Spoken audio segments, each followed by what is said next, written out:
रात्रभर पाऊस कोसळला धुवाधार. इथे या नदीने घेतलाय रुद्र अवतार. कोणी म्हणतंय अजून वाढणार आहे मोकार पाणी. वावरात पाणी गेल्यावर झालंय सगळ्या नुकसानी. तर राम राम मंडळी, आपल्या या ब्लॉग मध्ये तुमचं सर्वांचं मनपूर्वक स्वागत. आपला ब्लॉग जो पूर्ण पाहणार नाही तो बसल गागत. तर भावनच झाली अशी धांदळ, पावसाने केली तारंबळ.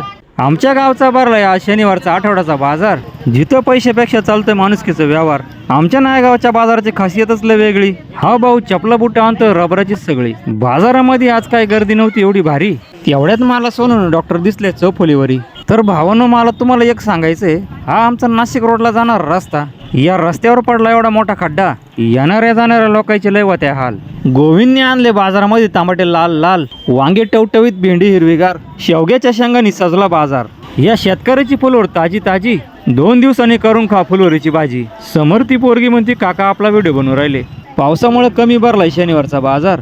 बाजारामध्ये शेतकरी आले फक्त 2-4. टोपीवाल्या बाबाचं काम लयच भारी, घोळ जाडे बनितो बाकी एकच नंबरी. गावातल्या पुलावर बसतोय बाजार, गाडीवाले हॉर्न वाजून वाजून होत्या बेजार. सरस्वती बाईला विचारलं काय भाऊ भेंडी, माझा व्हिडिओ काढून नका लाव मला शेंडी. कॅमेऱ्याकडे पाहून हा भाऊ म्हणतो हाय, पाऊस पाणी येईल तू लवकर घरी जाय. वाटाण्यावाला दादा माझ्याकडे काय पाय ना, कबाशेवाला भाऊ फोटो काढल्याशिवाय आहे ना. काकडी मिरच्या हे तांबटे का बोर, डांगर कापता कापता सुरी चालली वाकत. पोट भरून जेवत जा बाबा तवा येईल ताकद. बाजारामध्ये पाऊस येईल या भीतीमुळं या भाऊनी बटाट्याचं दुकान गाडीतच लावलं. आमच्या नायगावच्या बाजारामध्ये आंघोळीचा मागा, डबा डुबा, भांडी घासायच्या गसनी तुम्हाला लागलं तर घेऊन जा. ढगाकडे पाहिलं तेव्हा ढग काळे झाले होते. मग काय भावानं आली लहर, पावसाने केला कहर. पाऊस आल्यावर बाजाराचा होतोय खेळ. स्वस्त भावात माल विकून बसत नाही ना पैशाचा मेळ. आता या भाऊचं म्हणणं ऐका काय म्हणतोय तो. या बाजाराच्या गडबडीमध्ये एक विसरूनच गेलो. बर का माझ्या भावानं, तुम्ही व्हिडिओ शेवटपर्यंत नक्की बघा. जोगल टेंबी संगमेश्वर नदीचा पूर पायचा राहूनच गेला.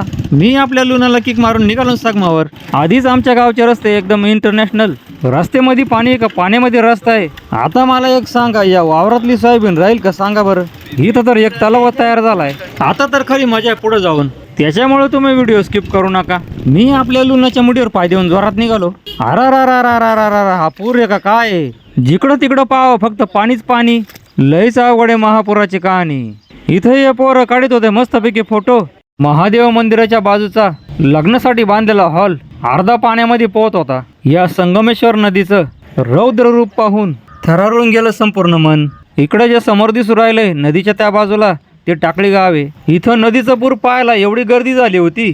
इथल्या या पाण्याकडे पाहून माझे डोळे फिरायला लागले. ते जाऊ द्या मरू द्या भावानो, तुम्ही काय लोड घेऊ नका. तुम्हाला व्हिडिओ कसा काय वाटला कमेंट बॉक्समध्ये नक्की सांगा. व्हिडिओ लाईक करा, शेअर करा. पुन्हा भेटू नवीन व्हिडिओमध्ये नवीन ठिकाणी. श्री स्वामी समर्थ. जय जय स्वामी समर्थ.